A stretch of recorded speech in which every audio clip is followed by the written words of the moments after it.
I have a confession. Yes, tell me. So we all know I'm cheap, right? Totally. So when I accidentally bought mouthwash tabs, because I like the like tablet toothpaste, because, I'm a cheap hippie. So I bought mouthwash tabs, and I was like, I mean, it's basically the same ingredients as a toothpaste tab. So like, it's probably the same. And now we're about like 3 weeks in, and my mouth is filthy. And mouthwash tabs are not toothpaste tabs. Okay, y'all? They are not toothpaste tabs. I got a trash mouth. Trash mouth. No, it just. Wait. What does Anthony think of your mouth? It's so funny the other night. So I get home, he's already asleep, and I wake him up like, "Hey, I'm home," and I'm like super amped, and he's like, and what did he say? He said I smelled like vitamins, and I was like, "Are you sure it's not my trash mouth? Because I've been using mouthwash instead of toothpaste for 3 weeks." And he's like, "No, I think you smell like vitamins." That's just hard times. Hard times. My man for a while there, I'd be like, "Did you brush your teeth?" And he's like, "I mouthwashed." And I'm like, "It's not the same." It's not the same. But you know what? I tried to pull like an FDA medical device clearance where I was like, well, they're basically the same thing. It should be okay. And I guess, no, it's not okay. It is not the same thing. Not okay. I need to brush my teeth again. All right. Well, now you all know. You heard it here. Not the same thing. All right, guys. No. Mouthwash is not the same thing. Mouthwash, not the same thing. All right. Well, we're going to roll the music and get started.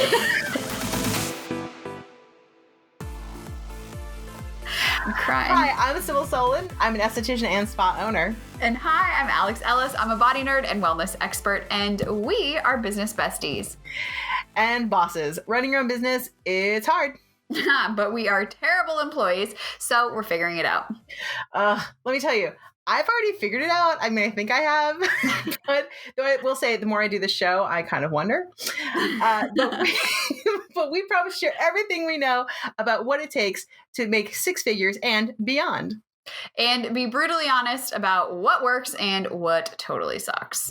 A bunch of it totally sucks. Let's get started. Yeah. Yes, it does. Well, welcome back to another episode of Skinfessional. Today, we are talking about money again. And you're like, wait, what? No. But here's what we're talking about. How to be strategic about your money, including that PPP. Right? So picture this. You got a big lump of money that landed in your account. Let's talk about it. Yeah. And what else do we need to be thinking about? And why you need to think before you spend your money on that big piece of equipment, that new product line, or anything shiny and bright. Okay, guys? Seriously, stop. Just don't. All right. So this conversation came about because a number of us, we talked about it last week too, have been graced by Uncle Sam. Although I do have to say, I got like PPP money in one hand and then a bitching tax bill in the other. I'm like, I feel like I'm collecting from Uncle Sam in one hand and getting slapped across the mouth with the other. But hey, welcome to America. Yeah. It was karma. And I did kind of think to myself, Alex and I had this conversation sidebar where she said, she can't seem to like make it past a certain amount of money. Yeah. And I was like, literally, that's just happening. Actually, oh my God. Yeah. When you do the math of like my tax bill and like what this PPP money is, we're still kind of stuck there. Yeah. It's still the same. All right. But we're going to talk PPP and the PPP money. So what happened was also I got onto the message boards, all the, solo SD message boards. And people were like, hey guys, I got a bunch of money. And so what should I do? What machine should I buy? What should I spend it on? Yeah. And I was just like, oh, hells no. Oh, hells no. And I got all up in arms and all crazy because all the responses were like the same, like, oh, buy this machine, do this, buy this, you got to get this. And then there was like all these it was almost like subreddits where like, well, I like this product. And then, like, oh, tell me about that product because I'll spend my money on that.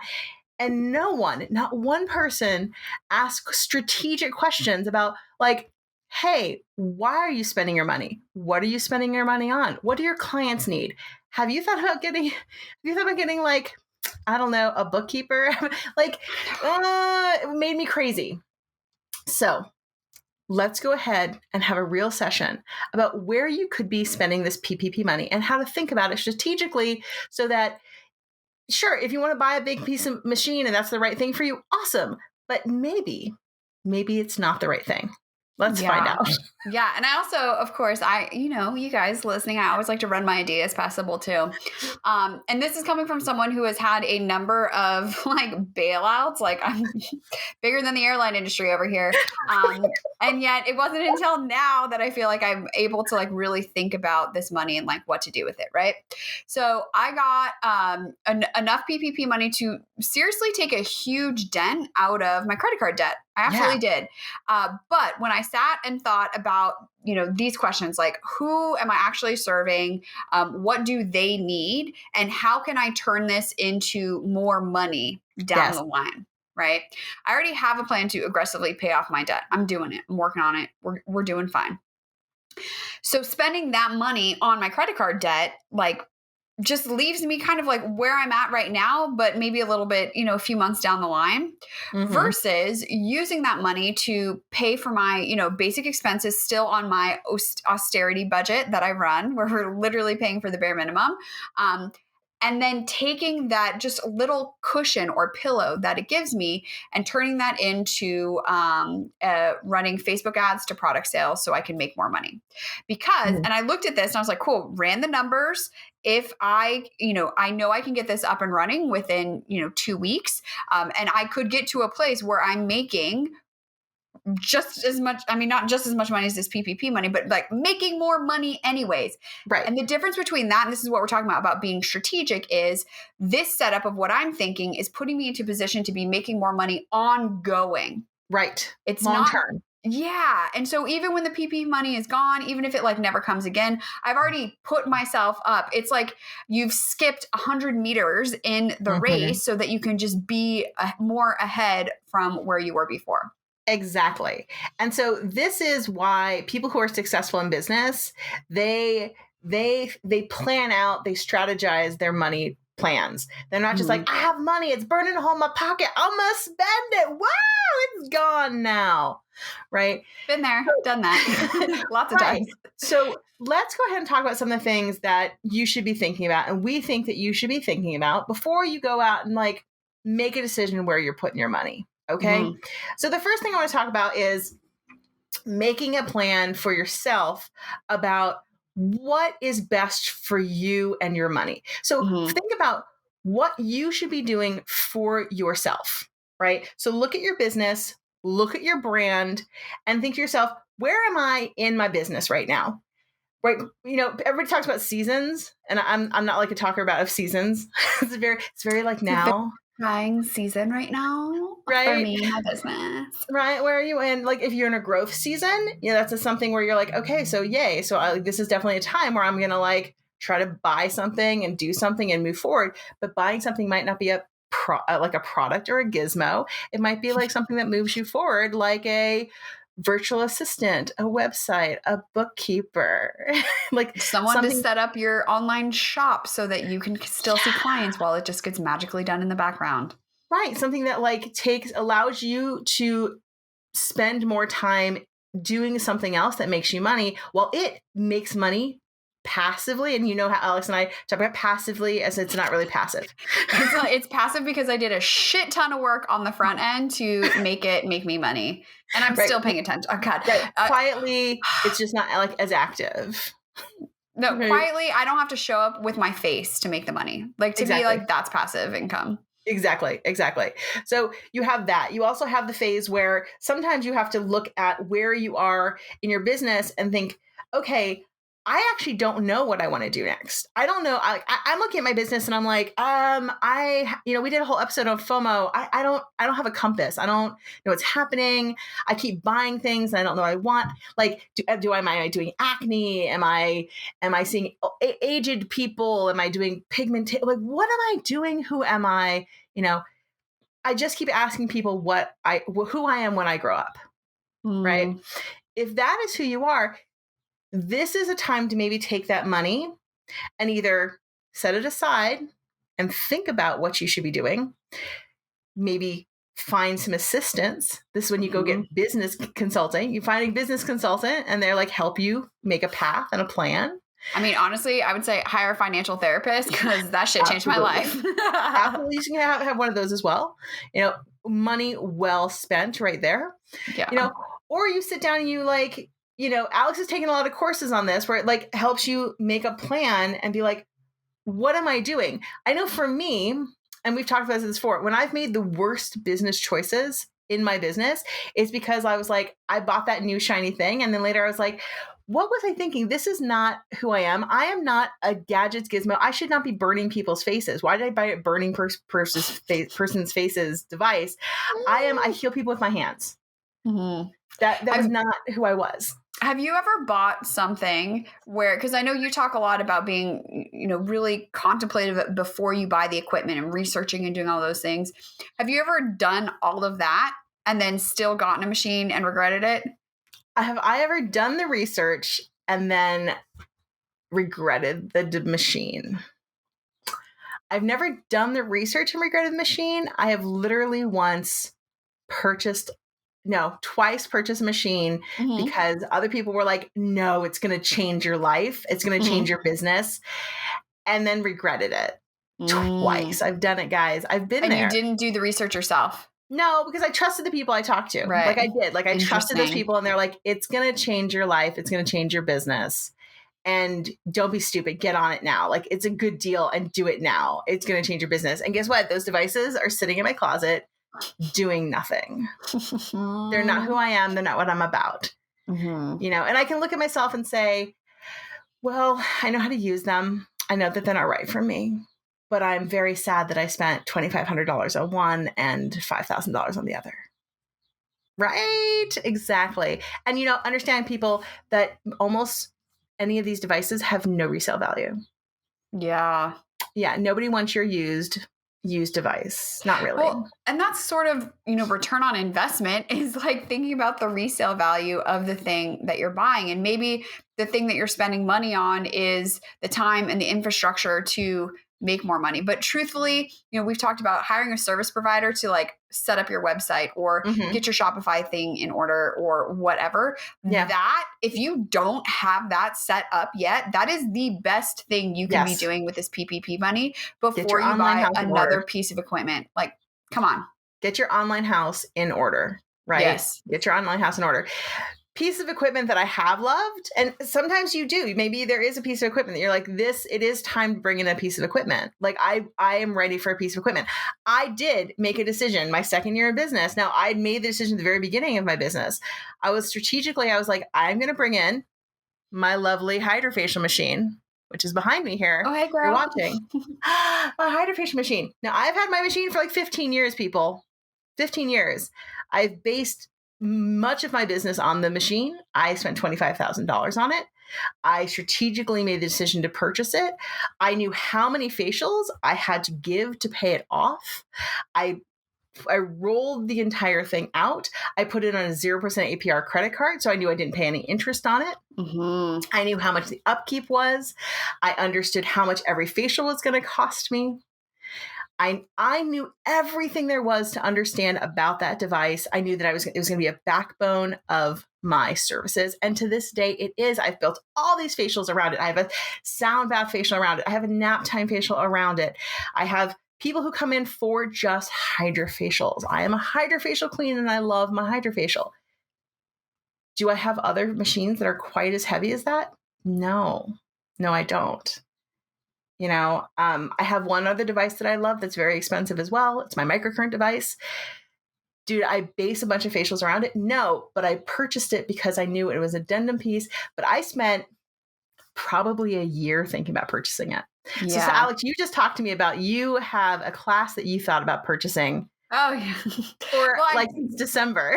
Yeah, I think that's is always doing that gut check. You know, and even when you've done the research of still like just hitting pause, scarcity comes up often in online marketing, but like for products and stuff, there isn't really like whatever that thing's going to be there. There will always be another sale. They're always going to tell you that it's going up in price. You're never going to get this price again.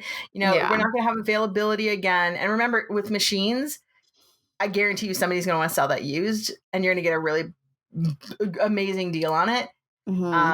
buying used machines is more difficult because a lot of manufacturers don't want to represent them. So they're not going to give you a warranty. They're not going to support you. There are lots of problems with it, but you can still buy them. Still possible. Doesn't matter.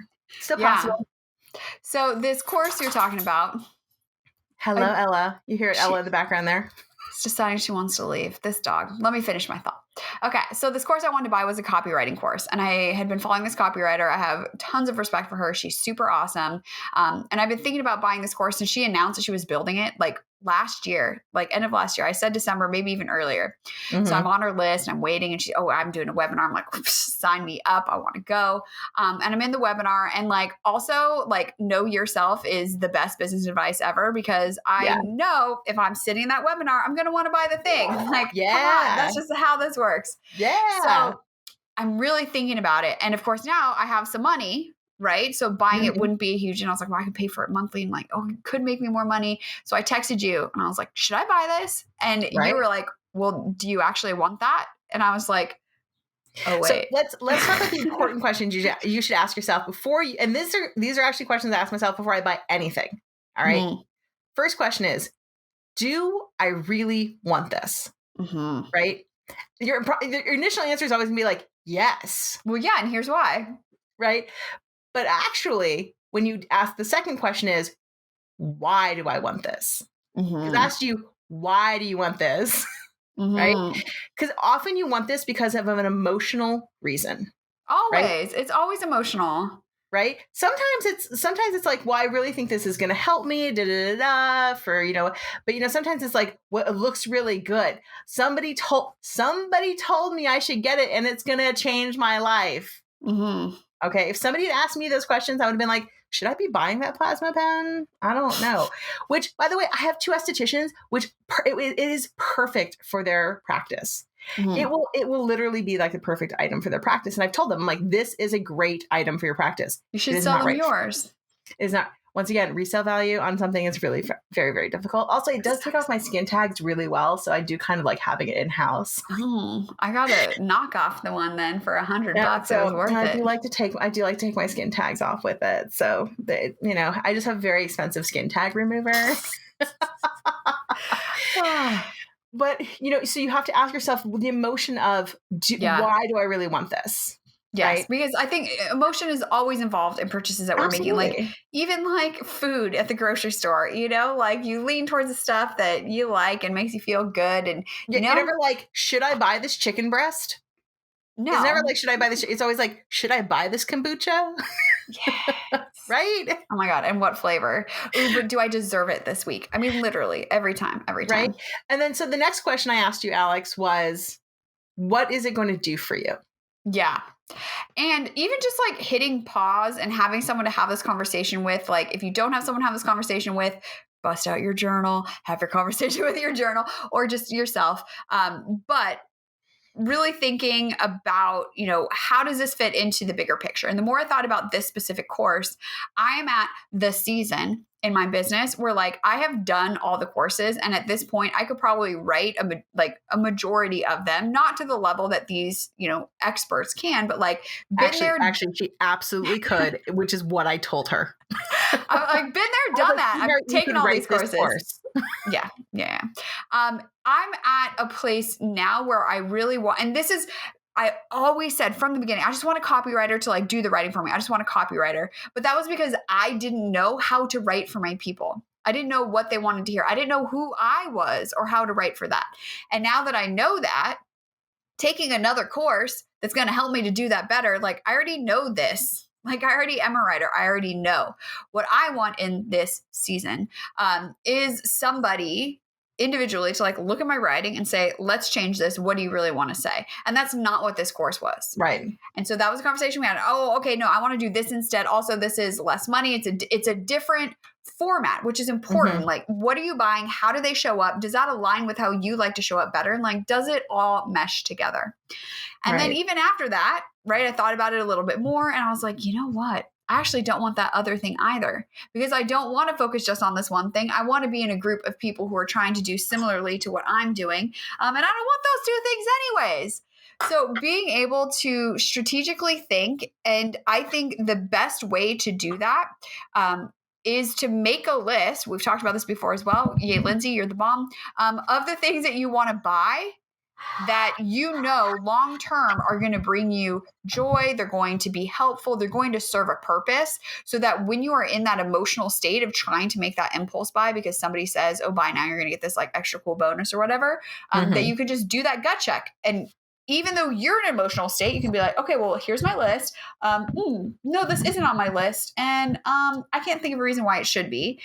And then you can move on. But doing that when you're not emotional is super important. It is. And having somebody that you trust that you can ask those questions does help because, you know, and who understands where you are in your seasons. Yeah. You know, like that I totally understood that Alex is in a place where I'm like, sweetheart, you could write this course. You don't need this. And part of this is just an imposter syndrome problem. Like you feel like you can't do this, but you can.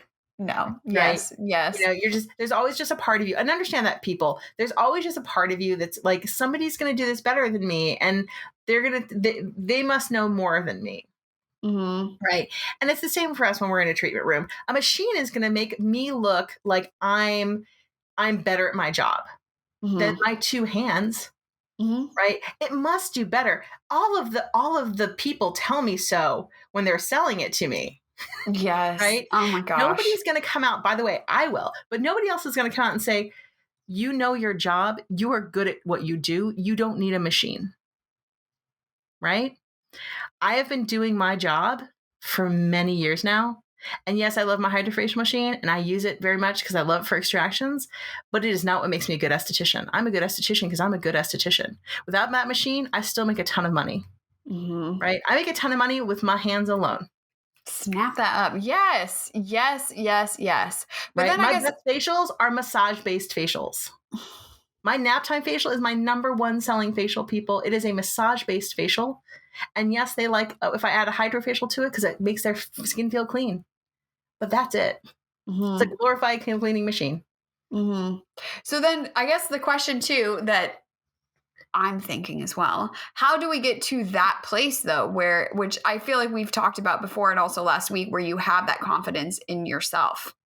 And that is just practice and just you would say journaling and feeling it and surrounding yourself by the people who make you feel that.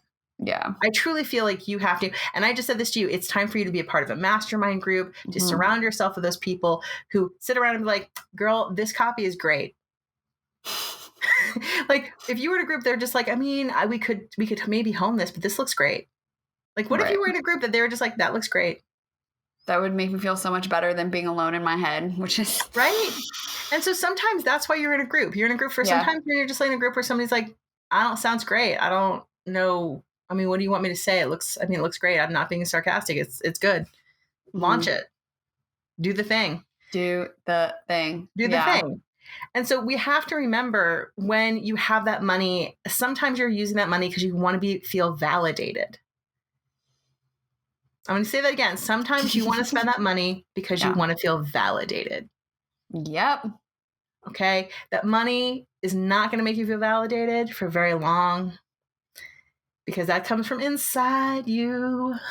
No, it's so super true. Like, yeah, we're spending money on stuff to make us feel like we're worthy of something or that we're good enough or that even we are a real business. Yes. You know, these Facebook ads that I'm going to set up or this advertising campaign, I've done this before, but my reasoning behind it was totally different.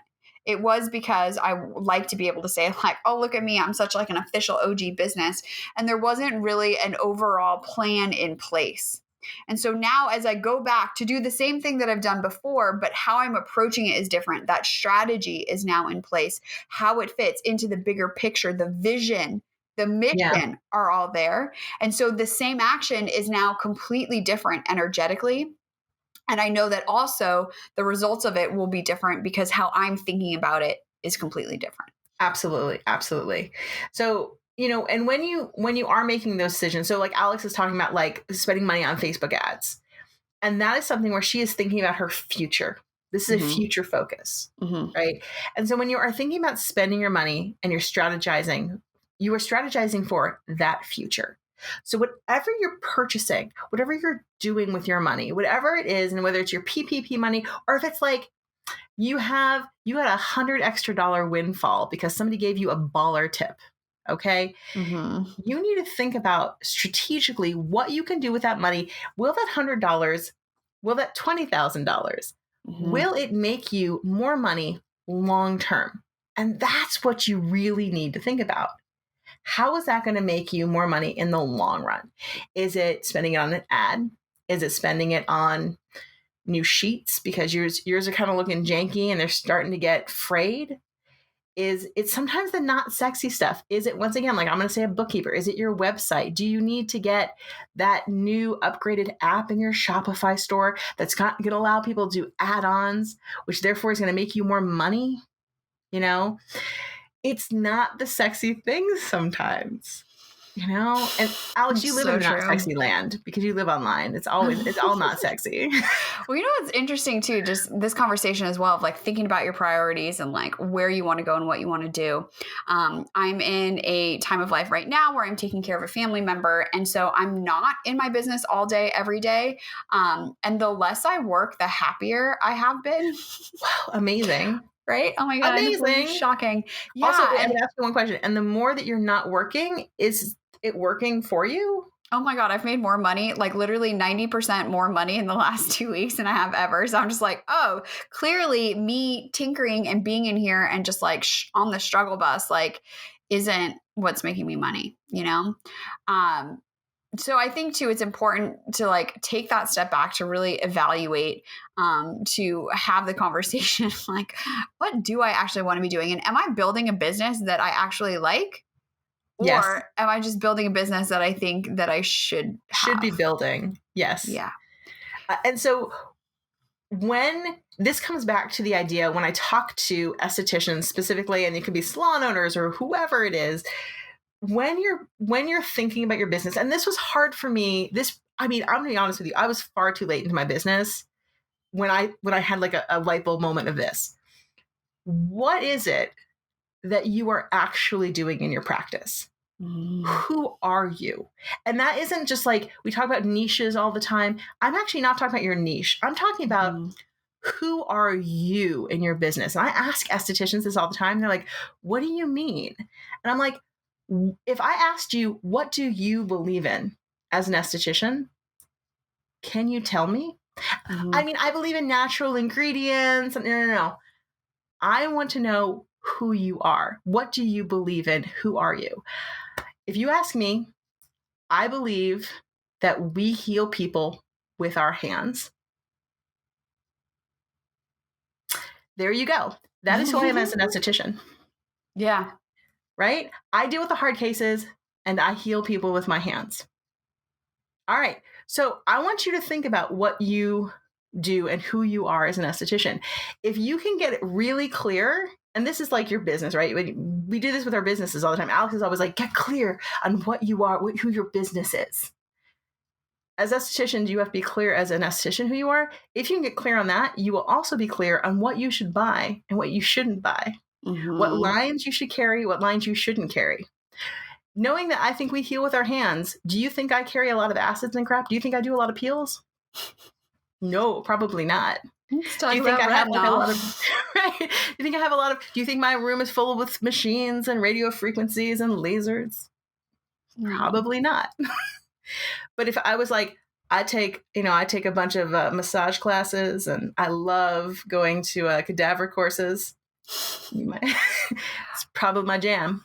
I think too that simplicity is so important. And when you're adding more machines or more services onto your business, it's just like more stuff that you have to manage and create and then sell. So why not go deep on the thing that you are really good at? So like you're talking about as well with like massage and hydrofacial, like that's what you are known for. That's what you do.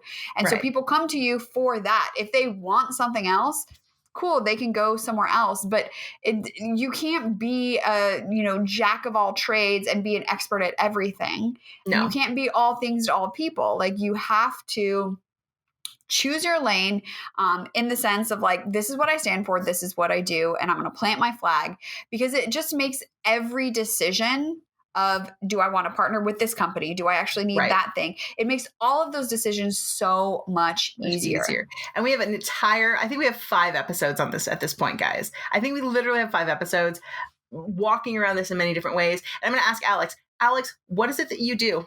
I help people develop a personalized wellness workout plan so that they can get stronger and out of pain. That's correct. And if you had to put it even a shorter sentence, you believe that life without pain is possible. That is correct. So that you, my friend, can change the unchangeable. That's right. But how long did it take you to get to that? Let's see, 8 years. Right. So if you think it's super easy, it's not. It takes a while. It takes a while to get to that. So it like I said, it took me a long time to be like, oh, this is what I believe in. I walked around it for a while, and I'm like, I understand that this is my belief and my faith, and this is how I see skincare. But then one day I was like, no, this is who I am, and this is my flag. This is where I stand. I want to share a resource that allowed me to get to that point. There is a writer and a coach named Dr. Michelle Mazur, Mazur, and she has a book called The 3-Word Rebellion. Great book. Yeah. Yeah. You buy that book. Fantastic. Support her. She does coaching. Maybe you hire her and work with her. And she helped me distill what I had been saying all along in a way that was, life without pain is possible. Like that came from the work I did from reading her book and DMing her on Instagram. It was really great. I was like, oh my God, God bless you. Thank you for this. Because if I'm not just another yoga teacher. I'm not. Mm-hmm. And I could be, but I'm not. And because I have planted my flag and like, this is what I believe, the type of people I'm able to attract into my business are people who believe in that too. Yes.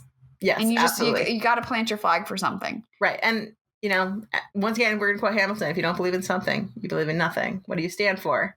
Mm-hmm. So find out what you stand for, figure out what it is, and then just stick with it. And it can, as you kind of move in your business, sometimes, you change a little bit. Like, I'm not saying that I haven't, I've changed a little bit, but the tenet stays strong. And like, I believe that I change people's skin with my hands. That has not changed from the very beginning. I believe in skin fitness. I've probably been out there preaching skin fitness. I have SEO that goes back to 2007. That's like prehistoric internet times. I mean, come on, guys. People were not talking about skin fitness, but I was. And I'm out there preaching it, and it's hot and sexy now, which makes me happy because like, it's the truth. It's as far as I can see it, the truth.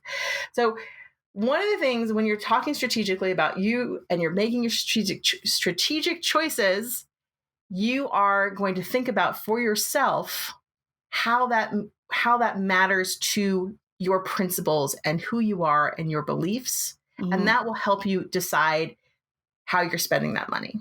Mm-hmm. I know that we got a little woo-woo there, but it's not really. Mm-hmm. No. Yeah.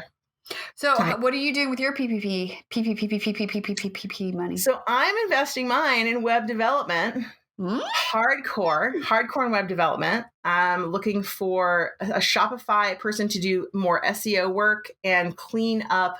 I'm running it my site is running too slow. So I'm doing a bunch of Shopify updates and whatnot. And then I have booked a consult with a bookkeeper / CFO consultation person. Oh my gosh, keep me posted because I was looking at a bookkeeper yesterday too. Yeah, but a CFO consult. So that's exciting because I need to figure out how my business is now running in California and Nevada. And that's like, it's very overwhelming to me. I'm like, this is running in 2 states and it's freaking me out. And so I need somebody to help me think about that and how that functions. So guys, not sexy, but I'm like, this is so sexy for me. This is what I'm all about. But that's also, setting the foundation this is what we're talking about. Set the foundation so that you can make more money. And that might be a machine. Yes. Right. But that's not a guarantee with a new machine. Right. It's not. And then the final thing that I'm actually looking at is I have been setting up my online course for my myosculpting class. And so your brow guide.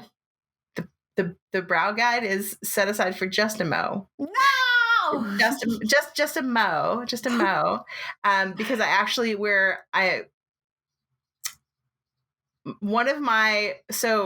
between everyone listening, one of my trademarks is getting a little pushback. Oh. And so I need to actually get something to show that it's actually real. A thing. Yeah. Yeah. Okay. So, well, then I forgive you and excuse you to go change projects. I'm scrabbling to pull together something. There's nothing like a deadline. I know, right? I'm getting very sweaty all of a sudden. Well, you just need to sell it to somebody, right? Well, I've already sold them, but it's actually just getting a little pushback. I just need to actually have like maybe a portion of a course or something together. Yeah. Well, you can sell it before it's done. We know that. Yeah. So I'm pulling all that together to have just like mini something. Okay. Oh, you're freaking. I know. So we're dealing with that at the moment, which is still exciting. Mm-hmm. Guys, nothing more exciting than trademark. Very exciting. I mean, truthfully, it really is. Like, I go to sleep at night just worrying about my trademarks. There's nothing more exciting than trademark. Honestly, guys, trademark is so exciting. Mm-hmm. So. That's how you know that you're like an old lady boss person. You know, like I've been doing this for so long. I'm like, oh my God, trademarks and bookkeepers. I love it. It's totally true. So how do you forecast the future? Well, the first thing is you go into your numbers. Yes. Right? Now, we talk about this all the time, and like this is the most unsexy show ever. We talk about real stuff. We are the people who talk about the real things. I know that if you listen to other podcasts, they talk about sexy things and they make fun of stuff and they talk about their waxing stories. We talk about the real stuff that keeps you in business and makes you like 6-figure incomes, but for real. Mm-hmm. And so that's your numbers. And so how you forecast for the future is you talk about your numbers. So I'm going to tell the story of how I purchased my hydrofacial machine. And like I said, I put it on a 0% APR credit card. Mm-hmm. I literally tracked all of my numbers. I was like, I need to do this many facials in this many months. I had 24 months to pay it off at 0% APR. I have to get this many done. And there's nothing like a deadline to make you make it, right? You're like, I have to do it or I'm going to have to start paying money on this machine. No way. Right. Alex, you have a similar thing where you've had to like pull your numbers together. Yeah, well, actually, I got a question for you though, because for a long time, I'd be like, okay, so I need this many people to do this thing. Actually, this is still happening right now. For my first quarter, one of my goals was to book at least, I think I wrote down 5 of my mobility assessments. Yeah. And it didn't happen. I didn't advertise it because I was too busy selling other products, which also is a whole nother conversation of like, stop creating new shit and sell the stuff you already have. Alex could literally teach a course on don't do that anymore. And it's taking me a long time to listen to her, but yes, listen. Just don't. But so how did you keep yourself motivated in that 24-month period when you had this monthly goal and maybe you didn't, like, did you ever have any months where you didn't reach it? I'm very good at selling. Okay. So first of all, how do you stay motivated? The way you stay motivated is you're your own hype squad. You're like, I'm going to make these numbers because it's really important to make these numbers because if I don't make these numbers, I'm out of business. Essentially, that's the song you sing. I gotta make these numbers. If I don't make these numbers, I'm out of business. And then I would look at my credit card statement and be like, that's a big freaking number, $25,000. So use fear. I really am a fearmonger to myself. I fearmonger myself. Yeah. I'm not, I don't go like, I know some people are like reward-based people. I'm a fear-based person. I'm like, oh, but fear. Oh my God, your brain is so funny. But you know what? It's true though. I mean, all of like you can have the dream wish list stuff, but if it's not like literally a hot prong coming behind you to keep you going. I'm 100% fear-based. I live on like fear. The hot prong. Fear. Yeah, what did I just tell you right now? I'm like, I have to get my thing done right now because like they're breathing down my neck, but my trademark might not get done. That's correct. Okay. So then what happens for the months that I didn't make my goals? Okay, so there were 2 of my months that I didn't make my goals, but I had actually pre-planned for potentially 4 months that I might not have made my goals. So I had already pre-stacked a little like buffer room into each month. So, because I planned for the worst in everything. Yeah. And you knew that like January was going to be super slow. So I knew that January, especially and April, are my hardest months. And so I kind of pre-planned that those might be kind of crappy. And so I pre-planned for those. Now I had 2 other months that also I was a little bit behind. And so what I wound up doing is I wound up doing the old school thing where you pound the pavement. And when I say pound the pavement is I call dialing for dollars. I go into my old book and I start like calling clients, and I like to call, hi, I'm doing this hydrofacial right now and it's amazing. And I'm offering it just to you at a really special discount. And I knew that I had to offer it at a rate that like to get people in the door. Mm-hmm. And I did a value add service to it where I was like, and I started offering it especially to my waxing clients. And I started doing the JJ facials. Oh, wait, with the hydrofacial? Yeah. Whoa. I know. So I was just like, come on in. I'm like, come on in. We'll do like a vajayjay cleanup, and then we'll also like, I'll show you like how nice you can, we'll do some blackheads cleanups too. And it'll be great. Oh my God. And you know what? To this day, 6 of those clients are still facial clients because they really like, although they weren't facial clients before, they're like, this is amazing. This like, I don't like facials, but I do like the hydrofacial. Mm-hmm. Hydrofacials are very different because like it's not a lot of touching and it's like it sucks and it's not picking. A lot of people are very traumatized by picking, and that's why hydrofacial. I still, just when you said that, I had like a PTSD flashback of like the first time you did extractions on my face. Do you remember that? Yes. How awful that was. Oh my God. I know. And but hydrofacials don't have to do that. So that's you why. should stop eating bread. No, I love bread. I love bread though. I have to eat bread. Is that what I said? Yes, I have to eat bread. Like you okay. But yeah, I know. I love that. That in this process, because this is great. I think like level 1 of planning is like, okay, I have 12 months and I need to do this many things. And like level 2 of super strategic planning is, okay, let me also think about the months I know are going to be slow. Like, what are the ebbs and flows of my business? What are my backup plans? If something doesn't go according to plan, what are the other things I can throw in? And those are things you can think up on the fly. But I think planning for like, oh yeah, 4 months are going to just suck. Like that was so genius. Thank you. Thank you. And you know what? If you're new, and because like this happens when I talk to like brand new estheticians, like I just opened a business. I don't know what months are going to work and not work. And every kind of area is a little different. Like when I talk to estheticians who are in, colder climates, their April is crazy busy because people are like coming out because it's, it's spring and people are like, it's summer. I'm getting to get out now. And I'm so excited about the, warmth and getting out of my house. Yeah. They're like super excited. They're like, that's one of my best months of the year. And I'm like, more power to you. But in California, no. As a new income tax. As a new esthetician, ask around. We live in a world where you can actually ask other estheticians now. Hey, if you live in, Montana, when are you busy? Yeah. When aren't you busy? And always just assume that there are going to be 2 to 3 months every year. Who knows when? 2 to 3 months every year that you're just going to be like, why am I not busy? Because you're not going to be. For whatever reason. And it's not because you suck. It's just because of like reasons. It's hashtag reasons. Hashtag reasons. Yeah. I mean, let's see. I just went through my first like full year with my membership as it is, right? And December was like not just, it's not that, I guess you could say it's slow. People were dropping like flies out of the membership, which is when people cancel, right? Yeah, because you're thinking about buying presents. And I know that I'm like extra added bonus fun. And then when people cancel, that's not just like, oh, I'll see them next month. That's like lost revenue going forward. So I was like, but knowing that I can be smarter, right? And do something in October or November, some super fun deal to bring people in. So this is what we're talking about being strategic and like really thinking. Do not just go on gut and spend that money or buy that thing without really sitting and thinking about what you want to do and how it fits into the big picture. Exactly. And then, when you're thinking about, purchasing your item, whatever it is, even if it's a bookkeeper, make your pros and cons list.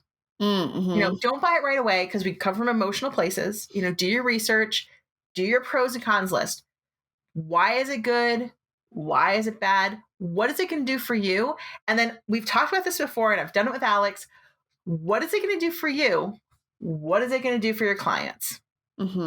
Because we are not our only part of our business. Our clients are part of our business. So sometimes what we want does not serve our clientele. Yeah. Right. And so, yes, bookkeepers, you're like, they're not going to help our clients. Hell yeah, they are. How much more time did you just gain in your life Yes. by not having to do your own books? I mean, my stress level right now, because doing my books is like always hell. I know. I can't believe you've never had a bookkeeper. That's a great I've had a money bookkeeper spent for you. twice, and both times went very, finding the right bookkeeper is hard. Apparently, bookkeeping is hard. Well, Working with other people means giving up control as to what the thing's also going to be like. doing your homework yourself as well. They're like, you're like, what? I can't keep paperwork like this? I mean, this is how I keep numbers sometimes, okay? What? No. I want to just send you this, okay? Can I just send you a screenshot of this? I mean, and by the way, if you're not watching this and you're like just listening, literally I wrote down, as I'm doing my books right now, I wrote down the invoices that I have from somebody on a piece of paper to stick them in my bookkeeping software. It's not even a piece of paper, you guys. It's half a piece of torn paper. My dear poor bookkeeper. I hope you find somebody strong, resilient. I did. And then I'll lose it somewhere. And I'll be like, I lost that piece of paper. I can't remember where I put it. I don't know. Oh, I can't find it. I don't know how to run that report. What? There was a report? I don't know. I don't know how to do that. But guys, I will straight up tell you, if you use Shopify, the reason why the financial reports work so well is because literally I've yelled at them for the last 2 years and forced them to create the reports that we all need. Thank you. You're very welcome. Yes. Because they didn't have inventory reports for us for like 2 years. I'm like, I don't understand why we don't have that. Why don't we have this inventory report? That's crazy, especially because they're product-based e-commerce stuff. Yeah, well, of course. Well, they're not like a service-based system. So if you have services, they don't run. Yeah, but the reason their POS system, it runs much better because they've asked me many questions. POS always makes me think of piece of shit. I know. Well, it was up until recently. Point of sale. You're welcome, everyone. You're very, very welcome. I've had many conversations with the higher up team about how their system doesn't work well. I mean, for you, when I first started, they also didn't have cost of goods sold, and they didn't understand why they needed it. Oh my God. Yeah, make it easy for people. Y'all need cost of goods sold. So there you go. I almost didn't get Shopify because they didn't have it. I was like, what the hell?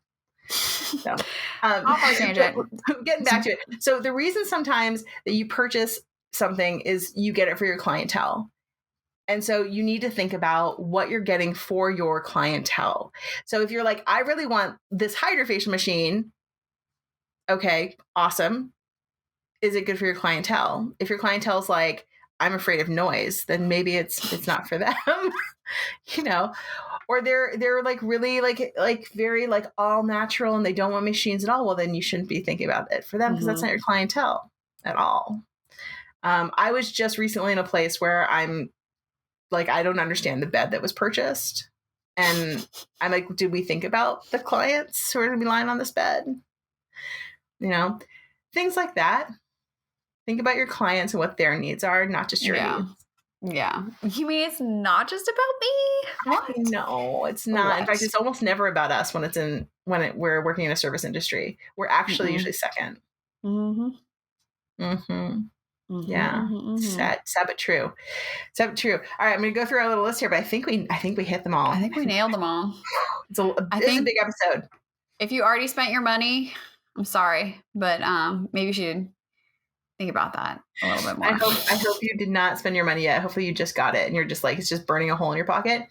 No, last thing I want to talk about. Is it okay to just save your money? It's not on here, but is it okay to just save your money? Usually in a business, saving your money, I mean, it's not really doing anything for you. It's not helping you. It's not moving forward. But if you literally don't have anything to do with your money right now, like you're like, I don't really have anything I want to buy. I did all the things you told us, like Alex, Sybil, I literally sat down, I ran on the list and I don't really need anything right now. I have a bookkeeper. My online house is in order. We're like, wow, you're better than all of us. That's amazing. Well, it's time for you to go and talk to a financial advisor. because there are things you could still be having that money work for you. You know, it's time to get that money invested for your business or for yourself. Right? I love it. That is some solid advice right there. And, you know, Lindsay, once again, who is a financial therapist, she can help you help yourself with all those things. Yes. Well, yes, she'll get your mind in order, but you still got to go hire financial you absolutely do. But if you're like, I don't even know like how to think about these things, that's what she's good at. But yeah, financial advisors, I've had one for years. I love mine. Find yourself a good financial advisor. You know, I'm only as good as I am because I have good people around me. Amen. And maybe a good bookkeeper. I'll keep you informed. Yep. Oh my God. Seriously, please do. As I like today, Fridays are like my bookkeeping days. And I want to go ahead and promote, whilst we're here, we're talking about money. I want to promote the Facebook group that I was invited to a little bit ago. The Facebook group is oh crap. 1 second. It just closed. It's the Financial Literacy Group, I think is what it's called. It is the Financial Literacy for Women group. Yeah, it's a super helpful Facebook group. It is an amazing Facebook group. I've been on Jamie it for a year and a half now, but yeah, right? Amy Trull. Yeah. Jamie Trull, Trull. It's a Facebook group. It's full of wonderful, wonderful women helping each other with answering financial questions and a lot of PPP stuff right now, but also just like things like, I can't find a bookkeeper. I need help. I have questions about how to do this or that. So excellent. Yeah. I checked out her recommendations too for bookkeepers and QuickBooks help, and I was like, "Ooh!" Well, it's funny when you sent me that. I'd already made an appointment with one of her bookkeeping CFO people. Had you known? Yeah, I'd already made an appointment. I'd found that page and I already made an appointment. So that's who amazing. I wanted appointments with. Love it. Awesome. So may we all be smarter and more strategic to make that money work for us, honey, so that we can work part-time if we want. I mean, sit drinking Mai Tais if we want, or work 40 hours a week if we want. Like, you do you, however you want it to be. Whatever work is making you happy, but make your money work for you. Yes. And work the hours and the time that you want to work so that, you know, you're living your best life, whatever that life is. Yes. Amen to that. Yes. Okay, guys. This was a very deep, deep episode. Hopefully you found a lot from it. I know that I always get a lot doing it. Always. And we want to know what you are doing. Well, I mean, if you want, with your PPP money or with any money you have, or if questions you have, or what you got from this episode. So come hit us up. We are on social. The show is at Skinfessional. Sybil is at Your Skin Fitness Expert. And I am at Holla for Mala. So let us know what you thought. Just take a screenshot and then, you know, tag us, do that little thingy. Yeah, at Skinfessional, at our names. And then, of course, you know, you should probably subscribe to the show if you're listening. And I'm going to add that too. But like, maybe if you want to leave a review, like that would be great. Leave us a review. That'd be amazing. I would love to have a review. Also, we have a email group. We have like an email list. So you can like go down on the bottom of the Skinfessional website and go ahead and go in there. And we'll like send you love letters. We someday. Will. I do. I do. I actually started sending them out last month to the 20 people on the list. So we should get more people. You didn't subscribe me. I don't know if you can see, but Ella has decided that the episode. You see the episode's over, she says. So leave us a voicemail at the Skinfessional box. Sybil, what is that number? The number is 818-473-5277. And I want to hear your beautiful voices telling me everything you're doing and you know, definitely listening to your stories about being drunk, because that's what I got last week. I love it. Amazing. We apparently had some drunk Esties doing I don't know what because they were very drunk. I love your show. It's so good. Your show's really great. That's amazing. Good. That's freaking amazing. I love it. Thank you. Guys, until next week, keep your secrets to yourself. Unless you're telling us. Okay, bye.